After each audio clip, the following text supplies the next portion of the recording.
Oi, pessoal, tudo bem? Muito prazer. Se você ainda não me conhece, meu nome é Serena Alves, eu sou arquivista formada pela Universidade de Brasília, sou arquivista servidora do Instituto Federal de Minas Gerais e professora de arquivologia do Direção Concursos. Estamos aqui para gravar mais um vídeo de um simulado, né? O gabarito do simulado número 4 para PCPB. Nossos simulados têm sido temáticos e o tema de hoje é gestão de documentos, tema recorrentíssimo em prova. Então não perca essa correção, tá bom? Se você ainda não me segue no Instagram, começa a me seguir, vai lá na minha bio, baixa os simulados 1, 2, 3 e 4, e aí você vem aqui no canal do YouTube, depois que fizer o simulado, claro, né, gente? Senão não vale, e assiste a correção, vai anotando tudo para sua prova, porque se você já me conhece, se você é meu aluno do direção, você sabe, eu gosto de explicar tudo tintim por tintim para te dar a possibilidade de resolver essa e outras questões, né? Então anota tudo, aproveita bastante. Os simulados que eu estou fazendo com questões inéditas é justamente para isso, para você poder absorver o máximo de informação possível para sua prova. Simulado número 1 é o simulado de nivelamento, para ver se você tem base em arquivologia, perguntinhas super práticas e básicas. Simulado número 2, peguei um pouquinho mais pesado e aí eu comecei a fazer os simulados temáticos com vocês. O nosso simulado número 3, o tema foi princípios arquivísticos. O número 4, que é o que vamos corrigir agora, é sobre gestão de documentos. E o simulado número 5 vai ser sobre funções arquivísticas, tá bom? Já vai estar disponível lá no Instagram para vocês. Bom, vamos lá então para a correção do nosso simulado 4. Vamos lá, né? Força, né? Não são muitas questões, são 15 questões. Nós vamos trabalhar aqui com afinco tudo o que eu te disser aqui é importante sim para sua prova. É muito importante para sua prova. Vamos lá, pessoal. Edital gigantesco, Polícia Civil da Paraíba. Vamos lá para a nossa primeira questão do nosso simulado número 4 sobre o tema gestão de documentos. Vamos lá, questão número 1. Após cumprirem as funções pelas quais foram criados, há duas possibilidades para a destinação de documentos: o recolhimento para a guarda permanente e a eliminação. Pessoal, o que acontece? O documento arquivístico, ele é criado porque existe uma atividade institucional que precisa ser desenvolvida. E aí, para a pessoa colocar o raciocínio, né, o pensamento dela, para ela perpassar esse pensamento para outras pessoas, né, ela precisa registrar em um documento, né, seja qual o suporte for. E aí nasce o documento arquivístico. Quando ele nasce, ele tem uma função, né? Ele tem uma função a ser atingida, ele tem um objetivo a ser atingido. Quando aquela atividade é desenvolvida, quando o documento foi utilizado, quando a atividade foi finalizada, o que acontece com esse documento? A gente precisa guardar? Não precisa guardar? Por quanto tempo?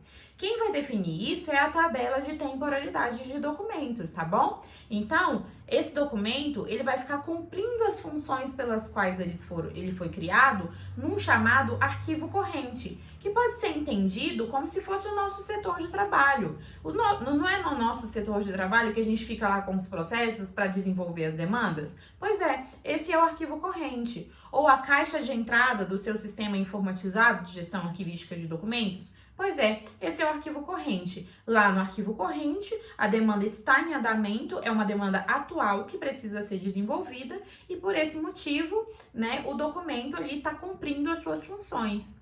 Aí, pessoal, o que acontece? Quando a função dele é atingida, esse documento ele pode ser eliminado de uma vez, ele pode ser transferido para o arquivo intermediário ou ele pode ser recolhido diretamente para o arquivo permanente. Se ele for transferido para o arquivo intermediário, as funções pelas quais ele foi criado ainda estão em voga. Não tanto quanto no arquivo corrente, porque a demanda já foi finalizada, mas pode ser que esse documento seja solicitado, né, por uma questão de consulta, de outra demanda que é parecida. Então, a gente diz que no arquivo intermediário, os documentos continuam cumprindo, sim, as funções. Eles estão ali, né, a partir do seu valor primário, o valor inicial pelo qual ele foi criado. Então, se o documento for para o arquivo intermediário, ainda está cumprindo a sua função. E se o documento for recolhido para o arquivo permanente diretamente do arquivo corrente, quer dizer que ele já não está mais cumprindo as suas funções iniciais e ele foi guardado permanentemente, ele vai servir à administração por outras funções. Ele vai servir à administração porque ele tem características históricas, culturais, probatórias ou informativas, o chamado valor secundário. Então, o arquivo corrente e intermediário, os documentos estão cumprindo as suas funções, eles têm valor primário, e no arquivo permanente, os documentos não estão cumprindo mais as funções pelas quais eles foram criados, ou seja, o documento no arquivo permanente, ele não possui mais valor secundário, o que ele possui é ele não possui mais valor primário, o que ele possui é um valor secundário, ou seja, isso quer dizer que ele foi recolhido, ele vai ser guardado permanentemente, porque ele tem características históricas, culturais, probatórias ou informativas. A questão fala que após cumprirem as funções pelas quais foram criados, há duas possibilidades para a destinação de documentos. Há duas possibilidades para a destinação de documentos. O recolhimento para guarda permanente e a eliminação. Então, lá no arquivo corrente, quando ele cumpriu a função dele, ele pode ser eliminado diretamente do arquivo corrente ou ele pode ser recolhido para o arquivo permanente.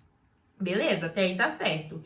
E mesmo que ele vá para o arquivo intermediário, depois que ele cumprir a função dele lá, depois que a tabela de temporalidade disser que o prazo for atingido, ele também pode ser eliminado ou pode ser recolhido para o arquivo permanente. Então, de fato, quando os documentos cumprem as funções pelas quais eles foram criados, quando o valor primário deixa de existir, ou o documento vai embora, Zé fini, ou ele vai ser recolhido para o arquivo permanente se ele for servir a administração a partir das características de valor secundário, tá bom? Então, a nossa questão número 1 aí tá certinha e nós vamos para a questão número 2.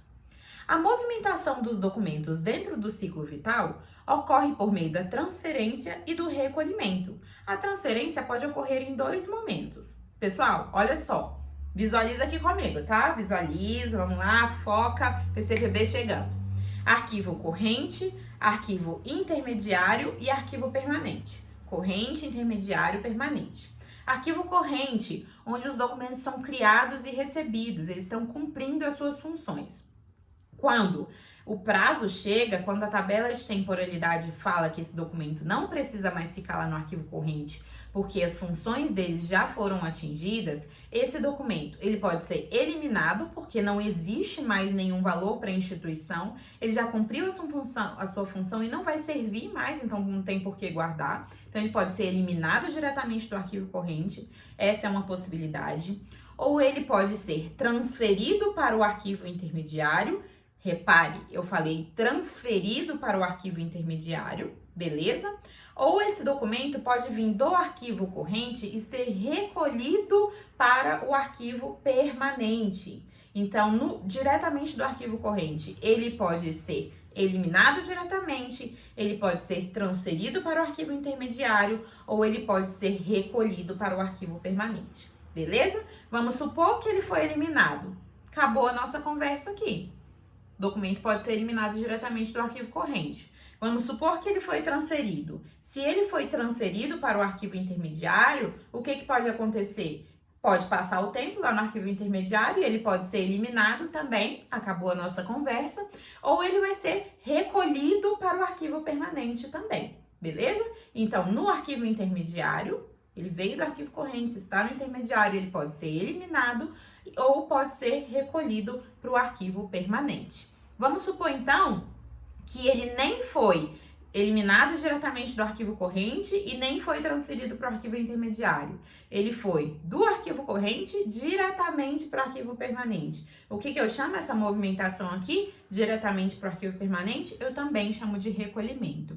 Então, a transferência ela só ocorre em um momento. Ela só ocorre quando os documentos vão do arquivo corrente para o intermediário. O recolhimento não, ele ocorre em dois momentos. Quando os documentos vão do arquivo corrente diretamente para o arquivo permanente, ou quando os documentos vão do arquivo intermediário diretamente não, para o arquivo permanente, beleza? Então, o recolhimento sempre se dá, olha a dica, o recolhimento sempre se dá quando o destinatário final é o arquivo permanente. E a transferência só vai ocorrer em um momento específico, que é quando o documento vai do arquivo corrente para o intermediário. Professora, quais são os dois momentos em que os documentos podem ser eliminados? Eles podem ser eliminados diretamente do arquivo corrente ou eles podem ser eliminados quando eles estiverem no arquivo em intermediário e a tabela de temporalidade assim definir, beleza? Então, essa é a movimentação dos documentos dentro do ciclo vital. Cai em prova não, viu? Cai em prova não, deixa. Vamos lá para a questão.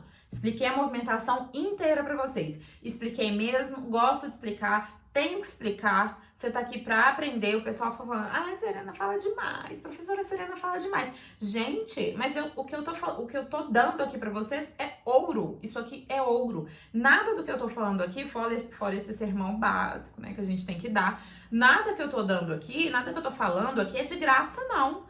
É de graça. Mas assim, não é porque eu não tenho objetivo em falar, não, que eu gosto de falar, não. Eu gosto de falar, mas é porque, né, eu tenho que passar as informações para você. Então, aproveite esse momento. Guarda os termos que eu te falei, porque isso aqui eu não tirei da minha cabeça louca, não. Eu tirei de questão de prova, tá bom? Vamos lá então, pessoal. A movimentação dos documentos dentro do ciclo vital ocorre por meio da transferência e do recolhimento? Beleza, são duas possibilidades, né? E a transferência pode ocorrer em dois momentos? Não, a transferência só ocorre quando os documentos vão do arquivo corrente para o arquivo intermediário. O que ocorre em dois momentos é o recolhimento, quando ele vai do corrente diretamente para o permanente, quando ele está no intermediário vai ser recolhido para o arquivo permanente, tá bom? Beleza, então a questão número 2 é incorreta por causa disso, e nós vamos lá para a questão número 3. Tanto a alta frequência quanto a alta possibilidade de uso são características dos documentos pertencentes ao arquivo intermediário. O que é alta possibilidade de uso e alta frequência de uso? Pessoal, se eu estou usando uma coisa frequentemente, quer dizer que eu estou literalmente pegando, por exemplo, eu uso a minha Constituição Federal frequentemente. Todos os dias eu pego a minha Constituição Federal e estudo por ela. Beleza, é um uso frequente. Agora, uma alta possibilidade de uso é o seguinte, olha só, eu sei que eu tenho que pegar a minha Constituição Federal todos os dias para estudar. Eu sei que eu preciso fazer isso, mas eu não faço.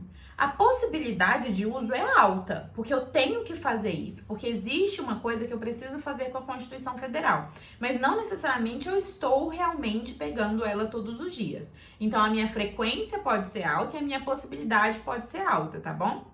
E tem diferença entre frequência e possibilidade. Em relação aos documentos, como é que funciona? Tanto a frequência quanto a possibilidade de uso são características dos arquivos correntes e não dos arquivos intermediários, então a questão já está incorreta. Mas tanto a frequência quanto a possibilidade de uso são características dos arquivos correntes, por quê? Imagina que eu tenho uma demanda que precisa ser desenvolvida ali, eu tenho uma pilha de processos com um monte de demanda que eu preciso. Eu estou usando aqueles documentos frequentemente ali para desenvolver as minhas demandas. Mas cada processo daquela minha pilha demora para ser resolvido. Nossa, é um tanto de trâmite, um tanto de assinatura, um tanto de análise. Então, aquela minha pilha, ela tá ali. Quer dizer, eu vou utilizar. A possibilidade de uso é grande, porque a demanda precisa ser desenvolvida. Mas eu não consigo mexer naquela minha pilha. Quer dizer, a frequência não está sendo alta, porque eu não estou conseguindo mexer em todos ao mesmo tempo, mas a possibilidade de uso é alta. Essas são características dos documentos do arquivo corrente. Por quê? No arquivo corrente, ou seja, no meu setor de trabalho, a demanda está ali para ser desenvolvida. Então, eu vou utilizar aquele documento frequentemente ou tenho uma possibilidade grande de eu utilizar. Eu só não estou utilizando porque a demanda está grande e não estou dando conta, mas era para eu estar. Entendeu? Então, a questão daí está incorreta, porque na verdade essa é uma característica dos arquivos correntes, não intermediários. Já expliquei mais dois termos para vocês. Vamos lá. Todo documento nasce com valor primário? O que é valor primário e o que é valor secundário? Expliquei para vocês na questão 1. Olha só, valor primário é o valor que o documento nasce, né? Quais são as características dos documentos com valor primário? Características administrativas, fiscais e legais. Os documentos, eles nascem com valor primário. Isso quer dizer que eles nascem para que alguma atividade possa ser desenvolvida. E essas atividades, elas têm características administrativas, fiscais e legais. Os de valor secundário não, pessoal. O valor secundário, ele é uma característica do documento que vai envolver questões históricas, culturais, probatórias ou informativas. Nem todo documento ele nasce com esse cunho histórico, cultural, probatório ou informativo. Então, nem todo documento nasce com valor secundário, mas todo documento nasce com valor primário, porque é a razão dele existir. Entendeu? Então, todo documento nasce com valor primário, alguns documentos adquirem valor secundário. Todo documento nasce para servir à administração a partir das características históricas, culturais, administrativas, fiscais e legais, mas nem todo documento adquire esse valor secundário para continuar existindo no arquivo corrente, no arquivo permanente, tá bom? Então, todo documento nasce com valor primário? Sim, todo documento nasce com valor primário. Todo documento nasce com valor secundário? Não, os documentos não nascem com valor secundário, eles adquirem o valor secundário. Tá bom? Então, a nossa questão aí, número 4, correta, vamos para o número 5. A eliminação pode ocorrer diretamente do arquivo corrente? É aquilo que eu expliquei para vocês em relação à movimentação dos documentos. A gente tem os arquivos correntes, os intermediários e permanentes. Em que momento a eliminação ocorre? A eliminação vai ocorrer quando os documentos forem criados, cumprirem as funções pelas quais foram criados, e aí vão ser eliminados diretamente do arquivo corrente, ou quando os documentos estão lá nos arquivos intermediários, cumprem o prazo, e aí o que acontece? Depois que eles cumprem esse prazo, a tabela de temporalidade define que eles podem ser eliminados. Então, a eliminação, ela ocorre em 2 momentos do ciclo vital dos documentos. Diretamente da fase corrente, né? E nos arquivos intermediários, quando a tabela de temporalidade assim o definir, tá bom? Então, número 5, corretíssima. E nós vamos para a próxima questão. A classificação de documentos aplicada com base no plano de classificação adotado pela instituição deve ser feita quando os documentos são produzidos ou recebidos. A classificação é uma das 7 funções arquivísticas e classificar nada mais é do que você analisar o documento, identificar a qual função ou atividade ele faz referência, e aí quando você consegue identificar o documento dentro da função da instituição, você aplica um código. Esse código ele está relacionado a uma classe que está dentro do plano de classificação. Então, o plano de classificação, ele é um instrumento que a gente tem na instituição que vai refletir as funções e as atividades dessa instituição e a gente vai conseguir encaixar todos os documentos dentro dessas classes nesse plano de classificação, entendeu? Aí o que a questão está falando é que o plano de classificação, que a classificação em si, ela deve ser aplicada quando os documentos são produzidos. E de fato, pessoal, quando a gente produz ou quando a gente recebe um documento, a gente já classifica, a gente já aplica aquele código que vai ter relação com essa classe, e aí, em conjunto com outro instrumento, que é a tabela de temporalidade, a gente vai saber por quanto tempo cada documento vai ficar em cada fase do ciclo documental, se eles vão ser eliminados, quando vão ser eliminados, se eles vão ser recolhidos para o arquivo permanente ou não, justamente porque a gente classificou esse documento lá na origem, porque cada classe vai ter um prazo no arquivo corrente, no intermediário, vai ser eliminado ou recolhido. Então, se eu não aplico lá na origem, se eu não aplico quando eu crio ou quando eu recebo o documento, eu não sei qual vai ser a temporalidade dos documentos dentro do ciclo vital. Por isso que é tão importante você aplicar a classificação na origem. Ah, professora, mais uma vez eu vi você falando que quando os documentos da instituição são produzidos, utilizados e arquivados, sem que nenhum tratamento arquivístico seja empreendido nesse conjunto documental, aí a primeira coisa que vocês fazem é fazer um diagnóstico, e aí dentro do diagnóstico vocês vão coletar as informações sobre o conjunto documental, e aí posteriormente vocês vão aplicar a classificação. Aí não é a classificação na origem, né? Mas você tá falando que é agora. Não, pessoal, a classificação ela não necessariamente acontece só na origem. Ela deve acontecer na origem. Mas quando a gente tem uma situação em que a gestão documental não é aplicada na instituição, aí a gente precisa classificar, né? Pra gente separar o joio do trigo, a gente aplica a classificação pra gente entender a quais classes aqueles documentos pertencem, aquela bagunça pertence, né? E aí a gente pode, a partir dessa classificação, verificar dentro da tabela de temporalidade quais documentos que já poderiam ter sido eliminados, quais documentos têm que voltar para o arquivo corrente, se eles vão ser eliminados diretamente do corrente, se vai ficar no intermediário, se tem valor secundário para ser recolhido ou não, tá bom? Então é isso aí. A questão número 6, então, vai ser uma questão correta, porque a classificação aplicada com base no plano de classificação, ela deve ser feita quando os documentos são produzidos ou recebidos, tá bom? Questão número 7. Um programa completo de gestão de documentos envolve as fases de produção, classificação, utilização, tramitação, avaliação e arquivamento de documentos. Olha só, lá na Lei 8.159 de 91, que é uma lei importantíssima, inclusive, para a sua prova, nós temos um artigo, se eu não me engano, é o artigo 2º, tá? Que fala sobre gestão de documentos. Aí ela fala lá que gestão de documentos é um conjunto de procedimentos e operações técnicas que tem as seguintes fases: produção, utilização, tramitação, avaliação e arquivamento de documentos. E que essas fases, elas ocorrem dentro do ciclo vital, né, nos arquivos correntes e nos arquivos intermediários. E depois os documentos podem ou não ser recolhidos para o arquivo permanente. É disso que a questão está falando, das fases do artigo 2º, se eu não me engano, da Lei 8.159 de 91. Aí vai falar o seguinte: um programa completo de gestão de documentos envolve as fases de produção, classificação, utilização, tramitação, avaliação e arquivamento de documentos. A nossa questão está incorreta, por quê, pessoal? Porque classificação não faz parte de um programa de gestão de documentos. As fases são produção, utilização, tramitação, avaliação e arquivamento de documentos, tá bom? Questão incorreta. Para você lembrar das fases do programa de gestão de documentos, lembra da palavra pauta. A palavra pauta, ela vai fazer com que você lembre de todas as fases: produção, avaliação, utilização, tramitação, avaliação e avaliação, já falei, né? Arquivamento de documentos. Então, produção, avaliação, utilização, tramitação e avaliação de documentos, ou arquivamento. Não sei, vocês entenderam. Lembra da palavra pauta e relaciona. A professora já tá cansada. Vamos lá então, pessoal. Questão número 8. O arquivo intermediário é subordinado aos arquivos permanentes. Por que a gente pode sim falar que os arquivos intermediários são subordinados aos arquivos permanentes? Porque, pessoal, vocês concordam comigo que só é recolhido para o arquivo permanente o que de fato possui valor secundário?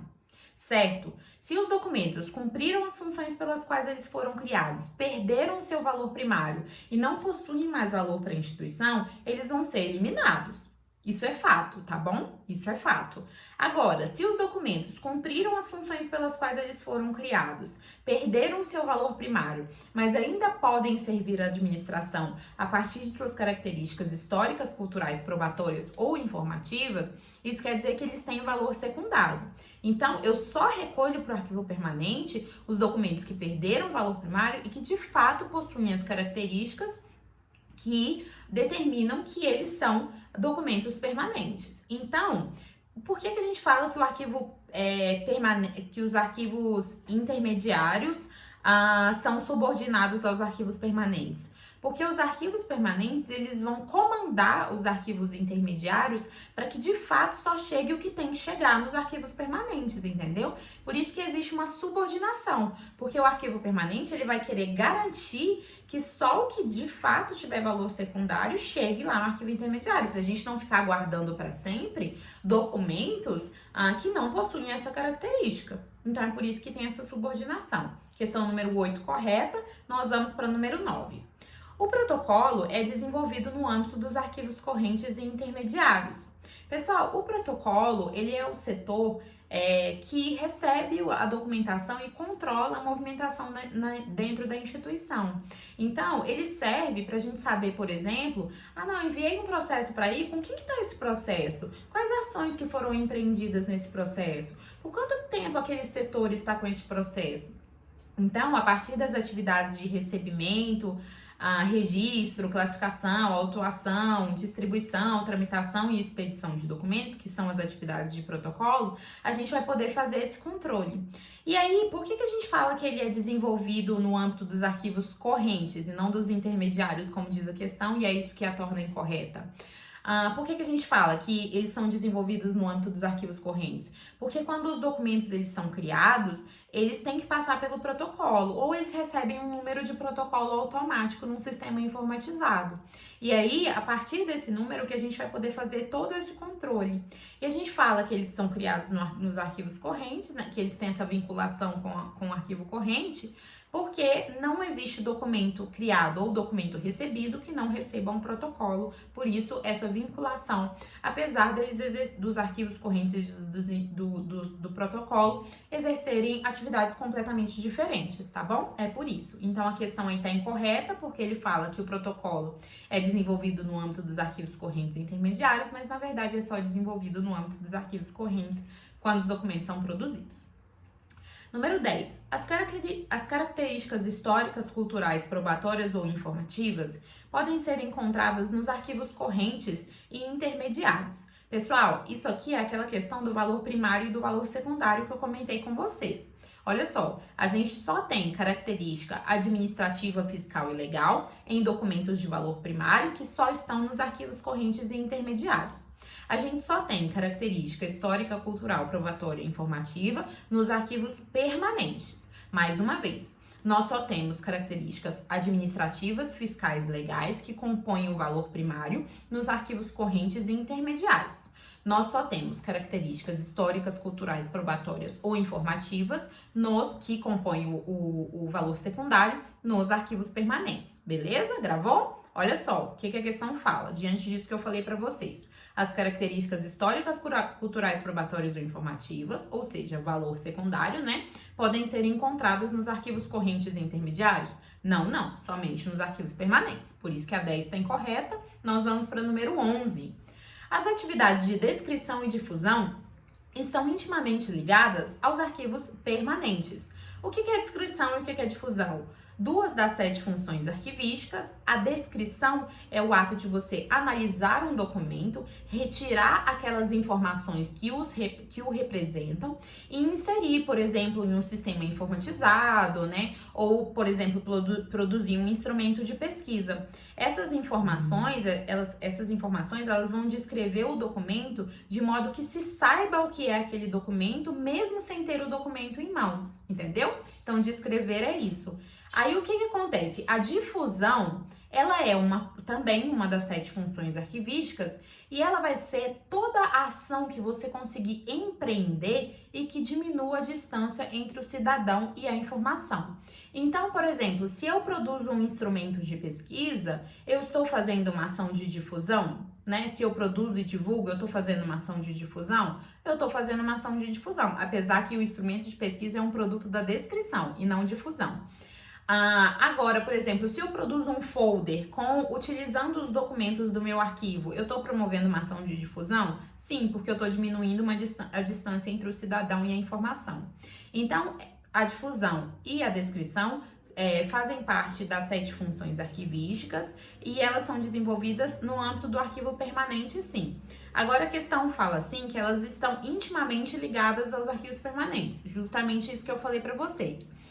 Mas eu só desenvolvo descrição e difusão nos arquivos permanentes? Não, pessoal, eu posso descrever nos arquivos correntes, eu posso descrever nos arquivos intermediários, nos arquivos permanentes. A descrição ela pode ser usada em qualquer fase do ciclo vital. A difusão, por sua vez, ela é uma função arquivística desenvolvida somente no âmbito dos arquivos permanentes, porque a gente vai diminuir a distância entre o cidadão e a informação a partir dos documentos de valor secundário, tá bom? Então, difusão nos arquivos permanentes.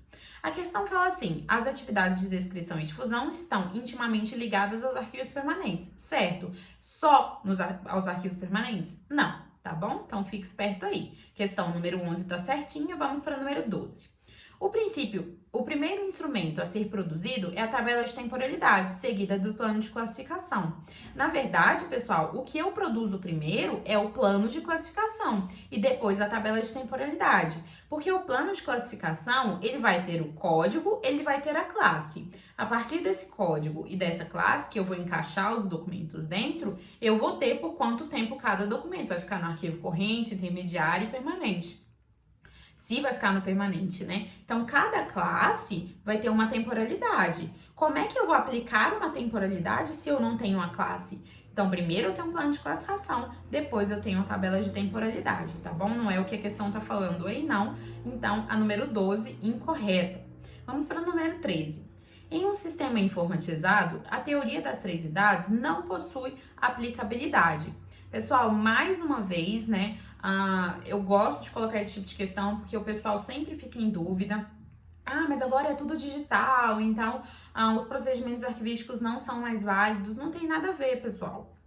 A gente só muda o suporte documental. Os procedimentos são os mesmos e a gestão é a mesma, tá bom? Então, em um sistema informatizado, a teoria das três idades, ela deixa de existir? Não. Lá no meu sistema informatizado, eu vou ter a caixa de entrada para receber os meus processos, meu arquivo corrente. Eu posso ter um ambiente separado, que é o meu arquivo intermediário, que eu vou enviar os processos que vão ficar aguardando ali para serem eliminados ou recolhidos. E eu vou ter o meu arquivo permanente, onde eu vou trabalhar com repositório digital para poder fornecer, né, o acesso a essa documentação da forma mais adequada possível, produzindo instrumento de pesquisa. Então, eu tenho arquivo corrente, intermediário e permanente do mesmo jeito. A gente só não vai ter uma sala física, né, de arquivo corrente, intermediário e permanente, mas a teoria, ela existe do mesmo jeito e ela serve para sistematizar de acordo com as necessidades de uso dos documentos, a depender do seu valor para a instituição, tá bom? Então, questão número 13 aí, incorreta, porque continua possuindo duplicabilidade. Questão número 14. Em um programa básico de gestão de documentos, as fases são enxutas, quais sejam produção, utilização e destinação. Lembra que eu falei para vocês das fases da gestão de documentos no artigo 2º da Lei 8.159? Segundo ou terceiro, viu, gente? Não lembro. Pois é, lá eu te falei que as fases são produção, utilização, tramitação, avaliação e arquivamento. Mas esse é o programa completo de gestão de documentos. O programa geral, que cai em prova, só tem produção, utilização e destinação, tá bom? Então guarda isso aí. Eu costumo lembrar da palavra PUD, me ajuda a lembrar. Vamos lá então, questão número 14 certinha, vamos para a número 15 e última.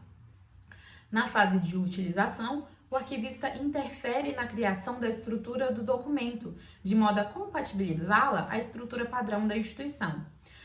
Pessoal, na fase de produção do programa de gestão de documentos, seja do básico ou seja do completo, o arquivista ele vai interferir na produção da documentação para fazer uma racionalização. Aí a área, por exemplo, lá na minha instituição, vamos pensar lá no IFMG.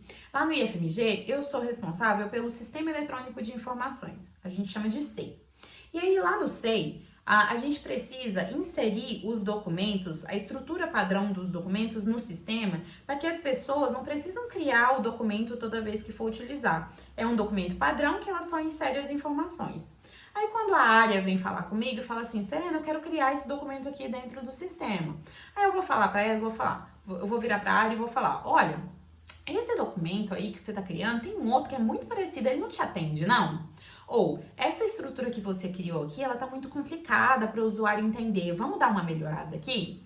Ou, esse fluxo desse processo que você está falando não é com esse documento aqui não, ele trabalha com esse outro documento. Ou, vamos criar o seu documento. Ou, vamos pegar essa informação e colocar em um documento que já existe, porque também vai ser útil para você. Então, a gente vai interferir na produção da documentação, de modo que a gente vai evitar que documentos desnecessários sejam produzidos, que documentos mal feitos sejam produzidos. Aí, para a gente ter um monte de documento com a mesma utilidade, não tem porquê. Então, o arquivista vai interferir nisso aí para poder facilitar essa racionalização da produção documental. Aí a questão fala, né, que o arquivista vai interferir na criação da estrutura do documento para compatibilizar a estrutura padrão da instituição, tá certinho? É na fase de produção. Beleza, pessoal? Esse foi o nosso simulado sobre gestão de documentos. Tratei de vários pontos importantes com vocês. Acredito que seja de muita utilidade para sua prova lá na PCPB. Se você ficou com alguma dúvida, por favor, comenta aqui embaixo, né? Você pode deixar lá no meu Instagram também, sem problema, lá no privado. E o nosso próximo simulado vai ser sobre funções arquivísticas. Já vai lá no Instagram, baixa para a gente poder comentar aqui juntos, tá bom? Até a próxima, muito obrigada por ter assistido. Bons estudos por aí!